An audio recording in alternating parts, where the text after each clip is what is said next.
Well, as President Trump prepares for his first overseas trip later this week, with Israel and Saudi Arabia among the stops, a major worry that will be raised in both nations is the continuing threat from Iran. In our exclusive interview, one prominent Iranian, the exiled Prince Reza Pahlavi, predicts the regime in Tehran, he says, will collapse just like the Soviet Union after the fall of the Berlin Wall and the liberation of Eastern Europe. He told me that in Iran, the power is with the people.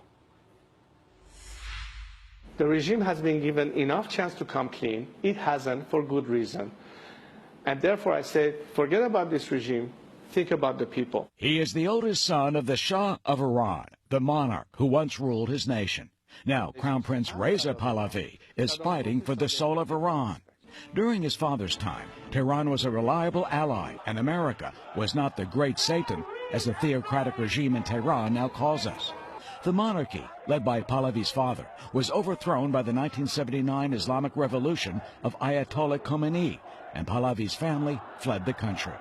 Now he wants the Iranian people to rise up against the regime and establish a parliamentary monarchy based on democratic values, freedom, and human rights. What I'm calling upon is a process of civil disobedience, which is a method of change. How? By bringing domestic pressure on the system. If enough people refuse to cooperate, like Indians did in India during the British time, when they can paralyze the system by massive sustained labor strikes across the nation, that's not people shooting bullets in the streets. So what you're calling for is a revolution from within. I think the mechanism of change can be by nonviolent civil disobedience, provided that it is nurtured and cared for.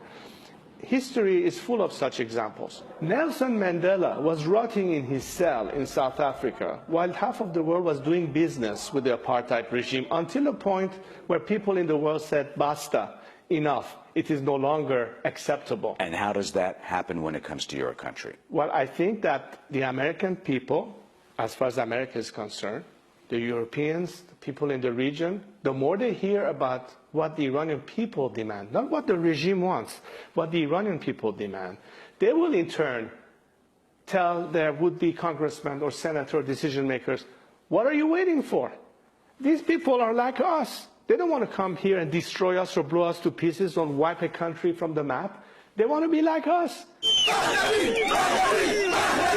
He says there are spontaneous protests and unrest against the regime that could spread with world support, unlike 8 years ago. Back in 2009, when the people took to the streets, the Green Revolution, do you think the West and President Obama could have done more? Well, if the people on the streets are holding up slogans in English or in French, if they're not practicing their linguistic skills, they're sending you a clear message. They were chanting on the streets during the Green Movement, Obama, Obama, Yaba Una, Yaba Ma, which in Farsi means either you're with them or with us. Make a choice. I think the choice was not to heed the call of the people. The focus has been too much on the regime, in your view. Yeah. Do you also think that too much has been given to the regime in the past? Well, every time the regime has its back to the wall, somehow they were thrown a life vest and were able to basically catch their second wind, as we say here. For example? Case in point, the nuclear deal. That deal is supposed to stop Iran from building a nuclear bomb, but critics charge it has only enriched the regime to support terrorism and simply delays Tehran's inevitable nuclear program.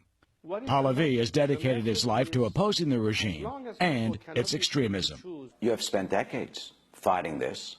One would think that you'd be pessimistic, that you would not have hope.